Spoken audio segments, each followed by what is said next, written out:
এই মহিলা নিজের জীবন কেড়ে নিয়েছিল মাত্র 36 বছর বয়সে। এই মেয়েটি মাত্র 23 বছর বয়সে ওভারডোজের কারণে দুনিয়া থেকে বিদায় নেয়। আরেকজন 23 বছরে আত্মহরণ, 20 বছর বয়সে অ্যালকোহল অ্যাবিউজে জীবন চলে যাওয়া, 20 বছর বয়সে নিজেকে শেষ করা, 24 বছর বয়সে 27 বছরে ওভারডোজ, একত্রিশে আত্মহরণ, 24 বছর আত্মহরণ। এদের মধ্যে মিল কোথায় জানেন? এরা সবাই পপুলার কিল লিস্টার ছিল, যারা কর্ন ইন্ডাস্ট্রির সাথে যুক্ত হওয়ার পর মানসিক সমস্যার কারণে দুনিয়া ছাড়তে বাধ্য হয়েছে। এই জগতের ব্যাপারে আপনি যতটুকু না জানেন তার থেকেও বেশি এটা ভয়ানক। আজকে আমি সেই দিকটাই তুলে ধরবো। আপনি স্বীকার করুন বা না করুন, আজকের দিনে এমন মানুষ খুঁজে পাওয়া খুব কঠিন যে তার জীবনে কখনো অ্যাডাল্ট ওয়েবসাইট ভিজিট করেনি। আপনি যখন এই ভিডিওটি দেখছেন তখন প্রতি সেকেন্ডে নিয়ার অ্যাবাউট 30,000 মানুষ অ্যাডাল্ট কন্টেন্ট দেখছে। এমনকি প্রতি সেকেন্ডে এসব কন্টেন্টের পিছনে মানুষ 2.5 থেকে 3 লক্ষ টাকা ব্যয় করে।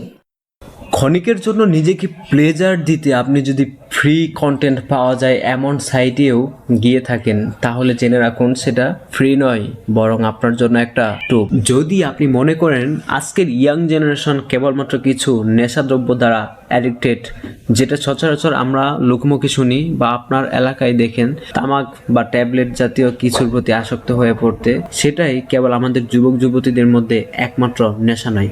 হাতে হাতে স্মার্টফোন এবং ইন্টারনেট চলে আসাতে এটা অ্যাক্সেস করা আমাদের জন্য আরো সহজ হয়ে উঠেছে। ডিজিটাল বাবা মায়েদের আদরের সন্তানেরা তো ছোটকালেই এই ডিভাইসগুলো পেয়ে যাচ্ছে। তবে বেশিরভাগ বাবা মায়েদের এই ধারণা থাকে না এই ডিভাইসগুলো দেওয়ার মাধ্যমে তারা নিজেদের সন্তানের হাতে কি তুলে দিচ্ছেন। একটি পরিসংখ্যান দেখা গেছে অ্যাডাল্ট সাইটগুলোর মধ্যে থেকে কেবল একটি সাইটেই সারা বিশ্বে মানুষ একদিনে 156 মিলিয়ন বার ভিজিট করে। যখন ইন্টারনেট সবার ঘরে ঘরে ছিল না, তখন এসব কন্টেন্ট কনজিউম করার জন্য মানুষকে ডিভিডি প্লেয়ার এবং সিডি ক্যাসেট কালেক্ট করতে হতো। অ্যাডাল্ট ফিল্ম ডিস্ট্রিবিউশন এবং সিডি সেল করার জন্য সেই সময় একটা কোম্পানি বেশ বিখ্যাত ছিল, বিড নামে কোম্পানিটি, যেটা স্টিভেন নামক একজন ইহুদি তৈরি করেছিল, যার নেটওয়ার্ক তখন 100 মিলিয়ন ছিল। যাই হোক, এরপর আস্তে ধীরে ইন্টারনেটের যুগ চলে আসে, ইউটিউবের মতো ভিডিও আপলোডিং সাইট তৈরি হয়, মানুষের জন্য ভিডিও কন্টেন্ট কনজিউম করা আরও সহজ হয়ে যায়, যা সিডি ক্যাসেটের প্রতি মানুষের আগ্রহ কমিয়ে দেয়। এই কথা চিন্তা করে 4 জন ব্যক্তি যারা ওয়েব ডেভেলপমেন্ট নিয়ে কাজ করতো, তারা শুকনো একটি প্ল্যানিং করে 2 ধরনের ওয়েবসাইট ডিজাইন করে। প্রথমটি যেখানে টাকা দিয়ে কন্টেন্ট দেখতে হবে এবং দ্বিতীয়টি ফ্রি বা বিনা পয়সায় মানুষ তাদের কন্টেন্ট দেখতে পারবে। ইউটিউবের মতো হুবহু নকল করে তা তৈরি করা হয়। ইউটিউবে যেমন মানুষ নিজেকে অথবা কোনো ইন্টারেস্টিং চিত্র ধারণ করে আপলোড করত বা ভিডিও শেয়ার করত, তেমনইভাবে তাদের সাইট ইউকর্ন বা ব্লু সাইটগুলোতে মানুষ নিজেদের অশ্লীল চিত্র ধারণ করে আপলোড করতে পারত। তবে সেগুলো কেবলই পাবলিক কপিরাইট কন্টেন্ট ছিল। তাই তারা পরিকল্পনা করলো নিজস্ব প্রোডাকশন কোম্পানি খোলার। সেই কোম্পানির নাম তারা রাখে ড্রেজার্স, একটি হলিউডের মতো কোম্পানি, কিন্তু শুধু অ্যাডাল্ট ফিল্মের জন্য।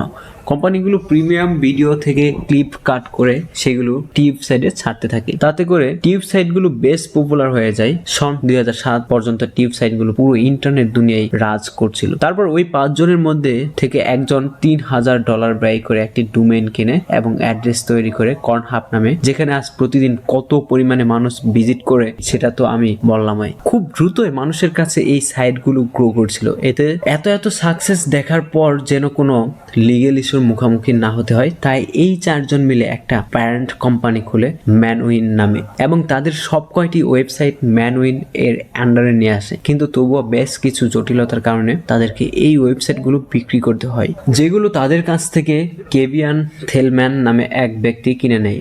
কেভিয়ান তখন অলরেডি ম্যানসেফ কোম্পানির মালিক ছিল, যার কাছে ইতিমধ্যেই বেশ কয়েকটি অ্যাডাল্ট ওয়েবসাইট ছিল। কিন্তু এবার তার কাছে ড্রেজার্স, কর্নহাব সহ বাকি ওয়েবসাইটগুলো চলে আসে। এরপর থেকে দুনিয়াতে যতগুলো বিখ্যাত অ্যাডাল্ট ওয়েবসাইট ছিল তার একজন মালিক ছিল ফেভিয়ান থিলম্যান নামে। থিলম্যান প্রাথমিকভাবে একজন সফটওয়্যার ইঞ্জিনিয়ার ছিল যে ট্র্যাকিং সফটওয়্যার তৈরি করত। মানে তার কাজ ছিল এটা গণনা করা যে কতজন মানুষ ওয়েবসাইটে দেয়া অ্যাডগুলোতে ক্লিক করছে, কারণ এই ক্লিকের উপর ভিত্তি করেই টাকা ইনকাম হয়। সন 2006 এসে প্লেবয় নামে সাইট কিনেছিল।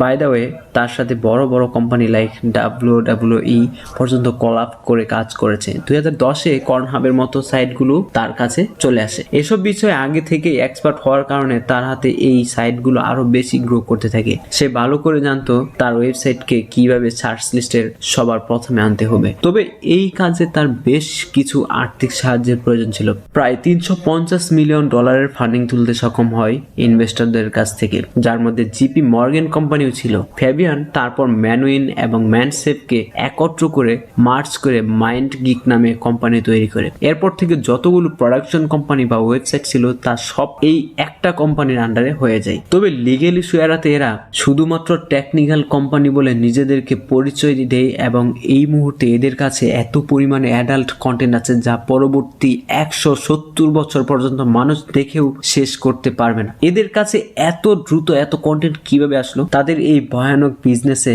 তারা সবার কাছ থেকে কি তাদের কনসেন্ট এর সাথে অনুমতি নিয়ে ফুটেজ কালেক্ট করেছে, নাকি এদের এমপ্লয়িরা তার থেকেও জঘন্য কিছু করে চলেছে মানুষের সাথে? এই কোম্পানির লোকেরা বিশেষ করে তাদের টার্গেট করতো যেই মেয়েরা স্বাধীন চেতা এবং নিজেদের ফ্রিডম বিশেষ করে এবং মনে করে তারা নিজেদের বডি নিয়ে যা ইচ্ছা তাই করার অধিকার রাখে। First of all, modelling acting করার জন্য যারা চেষ্টা করতো তাদেরকে বিশেষ লুপ দেখিয়ে এই রাস্তায় নিয়ে আসা হতো, কিন্তু তখন ওই মহিলাদের ধারণা থাকতো না পরবর্তীতে কি পরিমাণে টর্চার তাদের সাথে হতে চলছে। তারা কেবল এই ধারণা করতো এই রাস্তায় আসলে তারা খুব সহজে মিলিনিয়ার হতে পারবে, বেশি বেশি পয়সা ইনকাম করতে পারলে নিজের পায়ে দাঁড়াতে পারবে এবং তার মাধ্যমে আরো স্বাধীনতা লাভ করতে পারবে। এই চিন্তা চেতনা লালনকারী মেয়েদেরকেই মূলত ট্র্যাপ করা হতো। কেন অস্বাভাবিক হারে অ্যাডাল্ট ফিল্মের অ্যাক্টররা অল্প বয়সে মৃত্যুবরণ করছে, হোক সেটা নিজেকে শেষ করা অথবা ওভারডোজের কারণে, এবং দিনের পর দিন এর পরিমাণ বেড়েই চলছে যেগুলোকে বিচ্ছিন্ন ঘটনা বলে চালিয়ে দেবার কোনো সুযোগ নেই। সৃষ্টিকর্তার দেয়া উপহার নারী ও পুরুষের মধ্যকার এই সম্পর্কটাকে যখন কেউ ব্যবসার জন্য কাজে লাগায় বা টাকা ইনকামের সোর্স বানায়, তখন খুব স্বাভাবিকভাবেই এখানে আর্টিফিশিয়াল অনেক কিছুই ঢুকে পড়ে। একজন সুস্থ স্বাভাবিক মানুষ যেভাবে তার ক্যাপাসিটি অনুযায়ী এই সম্পর্ক করতে পারবে, তার চাইতেও বেশি এক্সাইটিং করে ভিডিও ধারণ করার লক্ষ্য থাকে তাদের। বিষয়টাকে আরো বোল্ড, আরো ইনহ্যান্স করে দেখানোর জন্য বিভিন্ন রকমের ড্রাগস, পেইন কিলার এবং সার্জারির মধ্য দিয়ে এই তারকাদেরকে যেতে হয়। কারণ এই জগৎটাই এক্সাইটমেন্টের খেলার উপর ভিত্তি করে।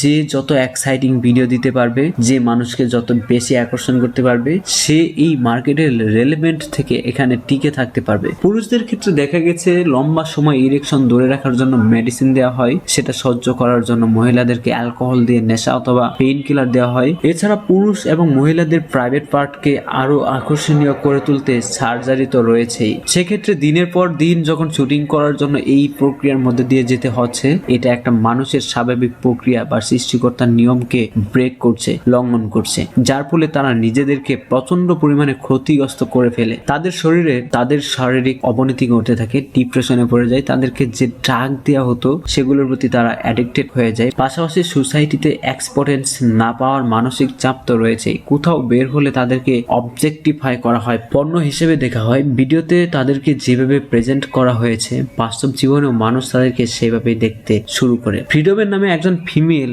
যা কিছুই করুক না কেন, আল্লাহ তাআলা তাকে যে কারণে সৃষ্টি করেছেন, দিন শেষে তার সেখানেই ফিরে যেতে হয়। যা কিছুই করুক না কেন, আল্লাহ তাআলা তাকে যে কারণে সৃষ্টি করেছেন, দিন শেষে তার সেখানেই ফিরে যেতে হয়। এমন কিছু অ্যাডাল্ট ফিল্মের তারকারা তার জন্য র্যাম্পারেট হয়ে যায়, কারণ এই ইন্ডাস্ট্রি যে কেবলমাত্র মেয়েদেরকে ব্যবহার করে ছুঁড়ে ফেলে সেটা তারা লেটলি হলেও বুঝতে পারে। এমন অসংখ্য ফিমেল তারকা আছে যাদের সম্মতি না নিয়ে তাদের ভিডিওগুলো ওয়েবসাইটগুলোতে ব্যাপকভাবে প্রচার করা হয়েছে অথবা বিক্রি করা হয়েছে। কিছু তারকাদের মতে মাইন্ড গিক এই কোম্পানিটি মেয়েদের জন্য জাহান্নাম, কারণ শুধু তারা নিজেদের স্বার্থ হাসিল করতে মেয়েদেরকে যেভাবে ইচ্ছা সেভাবে ব্যবহার করে। কিছু অ্যাক্টরদেরকে নেশা করানোর পর তাদের সাথে জবরদস্তি করা হয়, এমনটাও বলা হয়েছে।